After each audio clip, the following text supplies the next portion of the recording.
श्लोक क्रमांक 21. वेदा विनाशिनं नित्यं येनामजमव्ययम्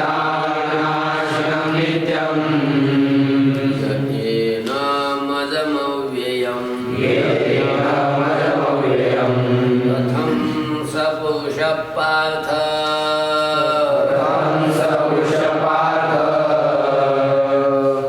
घातयति हन्तिकम् वेदा विनाशिनं नित्यं येनामजमव्ययम्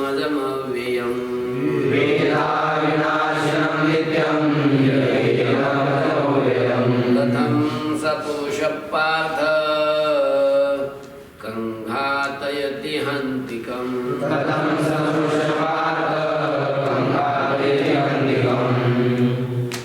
वेद अविनाशिनं नित्यं यः एनं अजं अव्ययं कथं सः पुरुषः पार्थ कं घातयति हन्ति कं.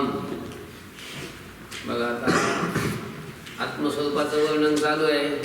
हा आत्मा कधी मरत नाही, कधी जन्मत नाही, अज आहे, नित्य आहे, शाश्वत आहे, पुरातन आहे. आणि शरीर जरी नष्ट झाली तरी हा आत्मा काय होत नाही, नष्ट होत नाही. असं काय केलं, सांगितलं. आता त्याच आत्म्याचं वर्णन चालू आहे अजून पुढं. भगवान श्रीकृष्ण अर्जुनाला आत्म्याचं वर्णन करून सांगतात, आत्मा असा आहे तसा आहे. बघा आता हा आत्मा जो आहे ना, या आत्म्याला लोक जाणतच नाही. आणि या आत्म्याला न जाणता लोक शोक करत बसतात, आहे की नाही. बघा आत्मा यह, जो यह म्हणजे जो पुरुष. यह शब्दाचा अर्थ काय, जो पुरुष. एनम, दिसलं कुठे एनम. एनम म्हणजे या आत्म्याला, याला म्हणजे कोणाला, या आत्म्याला. अविनाशिनम कुठे दिसलं का, अविनाशिनम म्हणजे ज्याला विनाश नाही अशा या आत्म्याला, किंवा अविनाशी या आत्म्याला जो अविनाशी जाणतो. अजून नित्यम, नित्य. अजम म्हणजे न जन्मणारा. आणि अव्ययम, आणि अव्यय स्वरूप आहे, हे का नाही. व्यय म्हणजे विकार आणि अव्यय म्हणजे विकार रहित आहे असं वेद जाणतो. जो पुरुष आत्म्याला कसं जाणतो, हा आत्मा अविनाशी आहे, हा आत्मा नित्य आहे, हा आत्मा अज आहे, अज म्हणजे न जन्मणारा आहे, आणि आत्मा अव्यय आहे, अव्यय म्हणजे विकार रहित आहे. अशा प्रकारे वेद म्हणजे जाणतो. सह पुरुष, तो पुरुष. कथम कम घातयति, तो पुरुष कसं आणि कोणाचा घात करवील. लक्षात आलं का, कोणाचा घात करवील, दुसऱ्याकडून करवील. आणि कम हंती, कोणाला मारील. कळलं का, समजलं का. अजून एक सांगायचं का. बघा यह म्हणजे जो पुरुष. एनम म्हणजे या आत्म्याला. अविनाशिनम नित्यम अजम अव्ययम वेद, जो या आत्म्याला अविनाशी, नित्य, अज आणि अव्यय म्हणजे विकार रहित आहे असं वेद. वेद म्हणजे जाणतो. मग जो आत्म्याला असं जाणतो, कसं, आत्मा अविनाशी आहे, आत्मा नित्य आहे. आत्मा कसा आहे अजून, अज आहे म्हणजे अजन्म आहे, जन्मत नाही, आणि अजून विकार रहित आहे असं जाणतो. तो पुरुष कसं काय या आत्म्याला मारी, कसं काय आत्म्याचा घात कुणाकडून करील का, नाही. म्हणून पार्थ, हे अर्जुना, सहपुरुष, तो पुरुष. कथम कम घातयति, तो पुरुष कसं काय आणि कोणाचा घात करवी किंवा कम हांती, कोणाला तो मारी, मारू शकेल का? वासांसि जीर्णानि यथा विहाय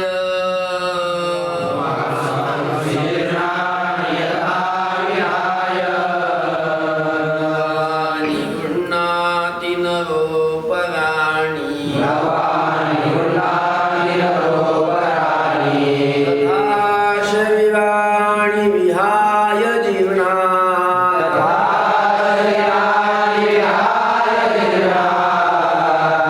यज्ञानि संयाति नवानि देहि वासांसि जीर्णानि यथा विहाय नवानि गृह्णाति नरोपराणि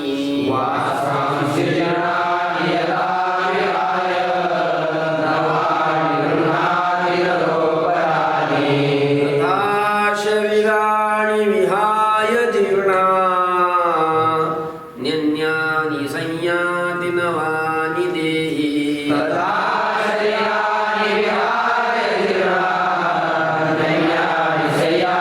नवानि देहि बघा आता पदच्छेद वासांशी जीवनानी यथा विहाय नवानी गृह्णाति नरः अपराणी तथा शरीराणि विहाय जीवनानि अन्यानि संयाति नवानी देहि. आलं लक्षात?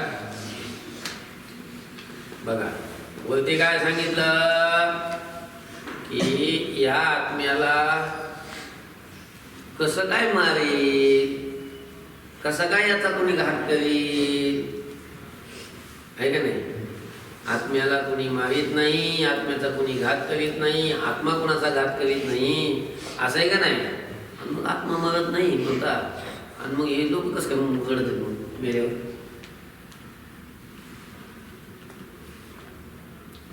आता एखादा माणूस मेल्यावर लोक मरतात का नाही, घडतात का नाही?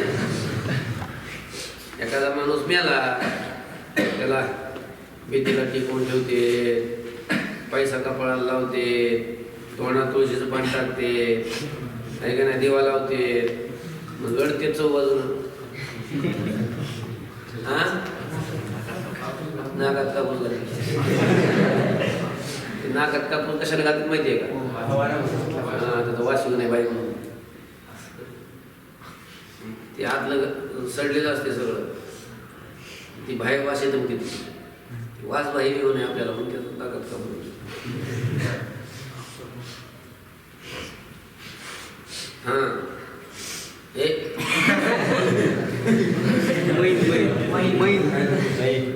चला मग आता हे घडतात कसं काय?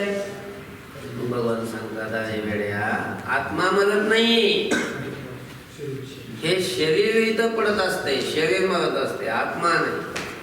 मग आत्मा ह्या शरीराला सोडतो, दुसऱ्या शरीरात जातो, जुनं शरीर सोडतो आणि नवं शरीर त्याला प्राप्त होतं. कशाप्रमाणे? जसं आपलं धोतर फाटलं की आपण ते टाकून घेतो आणि काय करतो, नवं घेतो. नवं तसं आहे की नाही? जुना शर्ट फाटला की नवा घेतो, आहे की नाही? मग त्यावेळेला रडतो का आपण? मग त्यावेळेला म्हणत नाही, मग शरीर सोडताना का म्हणते का ते? फक्त बदलायचंच ना, नवीन भेटते पूर्ण. बघा चला, यथा यथा म्हणजे ज्याप्रमाणे, नर दिसलं कुठे? नर नर म्हणजे कोण? मनुष्य. काय करतो? जीर्णानी वासांशी विहाय, जीर्ण झालेली म्हणजे जुनी झालेली, वासांशी म्हणजे वस्त्रे, जुनी वस्त्रे काय करतो? विहाय म्हणजे टाकून, जुनी वस्त्रे टाकून, अपराणी नवानी गृह्णाती, अपराणी म्हणजे दुसरी,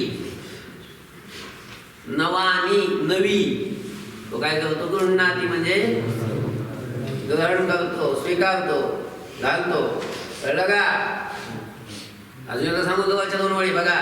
यथा ज्याप्रमाणे नरह म्हणजे मनुष्य जीवनानी वासांसी विहाय, जीर्ण वस्तवे टाकून अपराणी नवानी गृह्णाती, दुसरी नवी काय करतो तो ग्रहण करतो, नवी अशा प्रकारची घेतो, नवी घालतो, आहे का नाही?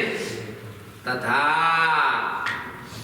तथा त्याप्रमाणे हा दृष्टांत झाला. आता सिद्धांतात त्याप्रमाणे देही, दिसलं का देही कुठे शब्द? देही म्हणजे कोण? देहात जो राहतो जीवात्मा, त्याला काय म्हणतात? देही. तो देही म्हणजे जीव, तो जीवात्मा काय करतो? जीवनानी शरीरानी विहाय. दिसलं कुठे? जीवनानी शब्द कुठे दिसला का? कुठे आहे? नी कुठे दिसलं तुम्हाला? खाली आले नी. चला, जीवनानी शरीरानी विहाय, जीर्ण झालेली ही शरीर टाकून, अन्यानी नवानी संयाती, अन्य अशी दुसरी पण कशी? नवी. अन्यानी म्हणजे दुसरी, नवानी नवी काय करतो? संयाती म्हणजे तो घेतो, धारण करतो, किंवा त्याला नवी प्राप्त होतात, किंवा नव्या नव्या शरीराला तो प्राप्त होतो, असं घ्या. आलं का लक्षात? अजून सांगू का सगळा श्लोक? यथा ज्याप्रमाणे नरः मनुष्य जीवनानी वासांसी विहाय, जीर्ण वस्तवे टाकून अपराणी नवानी गृह्णाती, दुसरी नवी काय करतो? ग्रहण करतो. तथा त्याप्रमाणे देही म्हणजे हा जीवात्मा जीवनानी शरीरानी विहाय, जीवन शरीरे टाकून अन्यानी नवानी संयाती, त्याला दुसरी नवी काय होतात? प्राप्त होतात. लक्षामध्ये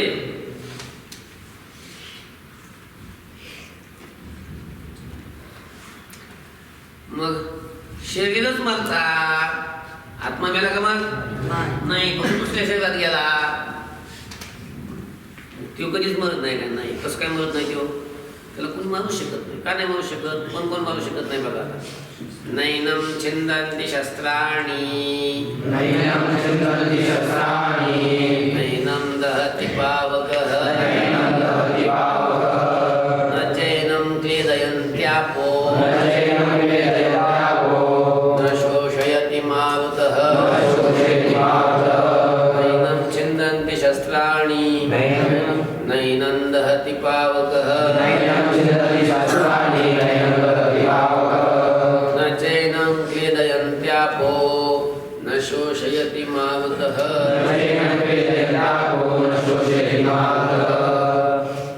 बघा आता, न एनं छिंदन्ति शस्त्राणि, न एनं दहति पावकः, न च एनं क्लेदयन्ति आपः, न शोषयति मारुतः. बघा, एनं शस्त्राणि न छिंदन्ति, एनं एनं नाम आत्मानं, या आत्म्याला, एनं म्हणजे याला काय? या आत्म्याला शस्त्राणि न छिंदन्ति, याला शस्त्रे काय करत नाहीत? तोडू शकत नाही. आपल्याला तोडू शकते की नाही? आपल्याला म्हणजे शरीराला, शरीराला तोडू शकतात शस्त्र, आत्म्याला तोडू शकतात का? आपला जो आत्मा आहे, आपलं जे स्वरूप आहे, त्याला तोडू शकतात का? एनं शस्त्राणि न छिंदन्ति, या आत्म्याला ही शस्त्रे तोडू शकत नाही. अजून एनं पावकः न दहति,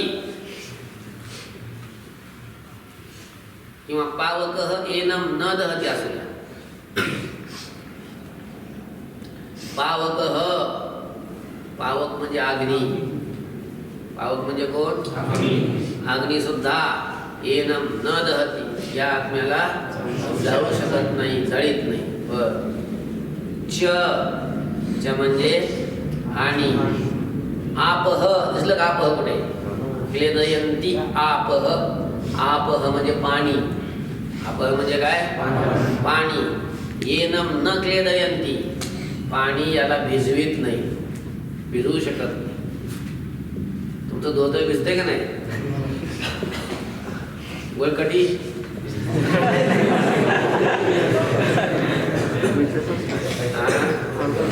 शरीर पण भिजतंय, कपडे भिजतात, जमीन भिजते, सगळं भिजतंय.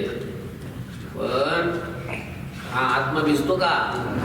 आत्म्याला पाणी भिजवू शकत नाही. आपह एनम न क्लेदयंती, पाणी याला भिजवीत नाही, याला भिजवू शकत नाही, हे का नाही?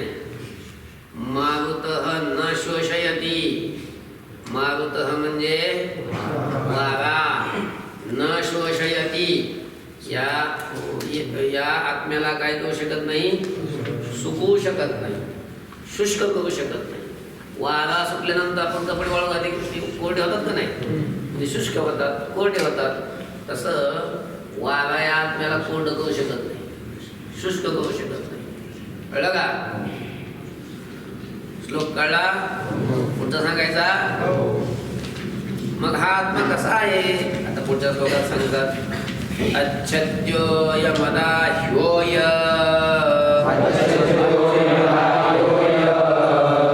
क्लेद्यो श्वश्येव च नित्यः सर्वगतस्थाणु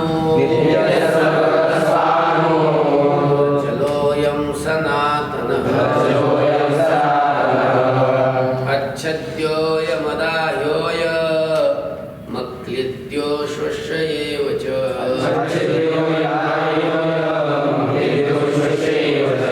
नित्यः सर्वगतस्थाणु रचलोऽयं सनातनः.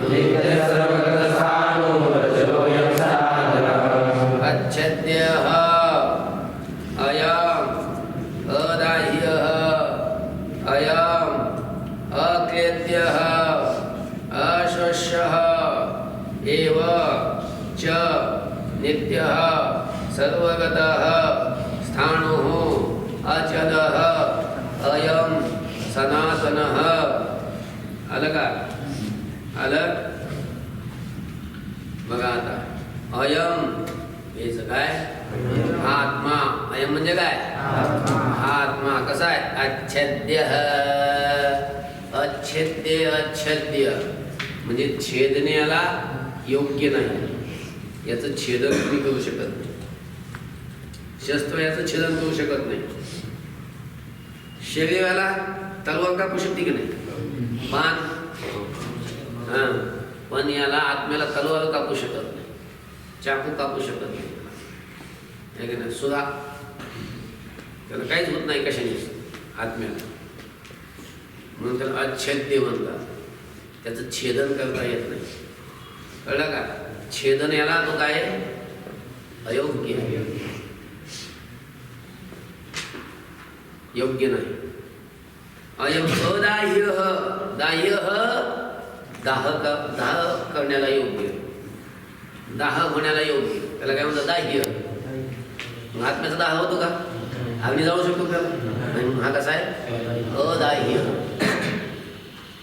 अक्लेद्य, क्लेद्य भिजण्याला योग्य किंवा भिजवण्याला योग्य. आणि आत्मा भिजतो का? भिजवला जातो का? नाही जात. म्हणून तो क्लेद्य नाही, अक्लेद्य म्हणजे भिजवला जात नाही, असं भिजवण्याला योग्य. च अश्वश्य एव, आणि तो शोष्य नाही. वारा त्याला सुकवितो का? सुकण्याला जो योग्य आहे त्याला शोष्य म्हणतात. आणि हा सुकण्याला योग्य आहे का? सुकतो का हा? नाही, म्हणून त्याला अश्वश्य म्हणतात. कळलं का? नित्य, अजून कसा आहे तो? नित्य आहे, सर्वगतः सर्व ठिकाणी आहे, स्थाणु आणि कसा आहे? स्थिर आहे. स्थिर, स्थाणु शब्द अर्थ काय? स्थिर. अचल, अचळ आहे, अचळ. अयम सनातन, अयम अगोदर घ्यायचा होतं, नित्यच्या अगोदर. अयम सनातन, आणि हा कसा आहे? सनातन आहे. सनातन. बघा अजून एकदा सगळा श्लोक सांगतो. अयम अदाह्य, हा अदाय आपलं अच्छेद्य वाटते का नाही. अयम अच्छेद्य, हा अच्छेद्य आहे, हा म्हणजे बर आत्मा. अयम अदाह्य, हा आत्मा अदाह्य आहे म्हणजे याचा दाह केला जात नाही. अयम अक्लेद्य, हा आत्मा अक्लेद्य आहे म्हणजे याला विजवलं जात नाही. अश्वस्य एव, आणि याला सुकवलंही जात नाही, अश्वस्य आहे. आलं. अयम नित्य, हा आत्मा नित्य आहे, सर्वगतः सर्व ठिकाणी आहे. स्थाणु, तो स्थिर आहे. अचल, तो अचल आहे. च सनातन, आणि तो कसा आहे, सनातन आहे. अव्यक्तोऽयमचिन्त्योऽय, अविकार्योऽयमुच्यते. तस्मादेवं विदित्वैनं, नानुशोचितुमर्हसि. अव्यक्तोऽयमचिन्त्योऽय मविकार्योऽयमुच्यते.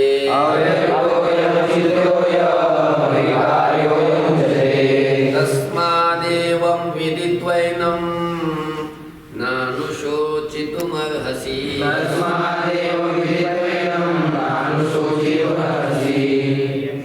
अव्यक्तः अयम् अचिन्त्यः अयम् अविकार्यः अयम् उच्यते. तस्मात् एवं विदित्वा एनं न अनुशोचितुम् अर्हसि. अलग पदच्छेद बघा. अयम अव्यक्तः, अयम म्हणजे हा आत्मा कसा आहे, अव्यक्त आहे. अव्यक्त, व्यक्त शब्दाचा अर्थ इंद्रियाला विषय होणारा. इंद्रियाला जे दिसतं, डोळ्याला दिसतं, कानाला ऐकू येतं, नाकाला वास येतो, अशा ज्या वस्तू असतात त्याला व्यक्त म्हणतात. त्याला काय म्हणतात, इंद्रियाच्या द्वारा ज्या वस्तूचं ज्ञान होत असतं त्या वस्तू काय असतात, व्यक्त असतात. आणि ज्या वस्तू इंद्रियाच्या द्वारा ज्ञात होत नाहीत, इंद्रियाच्या द्वारा कळत नाहीत, अशा ज्या वस्तू असतात त्यांना काय म्हणतात, व्यक्त म्हणतात. मग परमात्मा जो आहे, हा आत्मा जो आहे, डोळ्याला दिसतंय का आत्मा, अरे नाक, अरे शरीर दिसतंय, हात दिसतंय, पाय दिसतंय, पोट दिसतंय, पण आत्मा दिसतंय का. डॉक्टरांना दिसतंय का तुम्ही लावल्यावर आत्मा, सांगा बरं. म्हणून आत्म्याचा डॉक्टरला रंग कसा आहे, तुम्ही डॉक्टर आहे भारी, आत्म्याचा रंग कसा सांगा बरं. तू अजून एक चष्मा लावला तुला नाही दिसणार.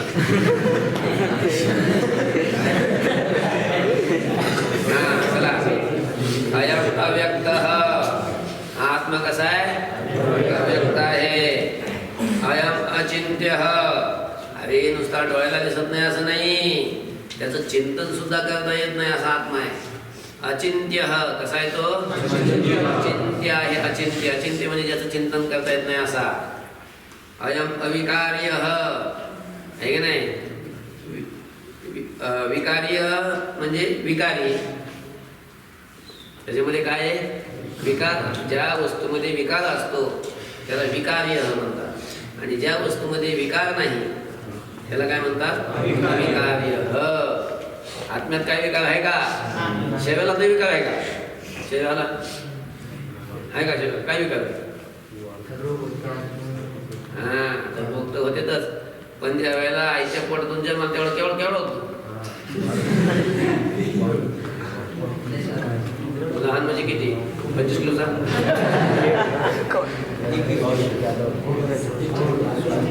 2 किलोचा नाही तर 3 किलोचा असते पोरग लहान आहे का नाही. मग ती जन्मत आहे, जन्माचा विकार झाला का नाही त्याला, जन्माला की पुन्हा आहे म्हणतात त्याला, जिवंत आहे का मध्ये बघू आहे की चिमट्या घेऊन बघा.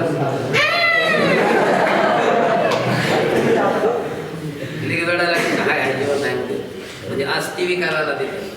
पुन्हा ते दूध पित आहे आईचं, मग दूध पिऊन थोडं मोठं होत आहे, मग पुन्हा भात खाते आहे का नाही, पुन्हा काजू बदाम खाते, पुन्हा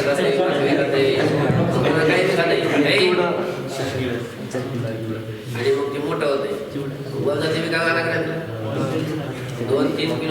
स्कृत होते का नाही? काही काही तर शेवटचे पण होते.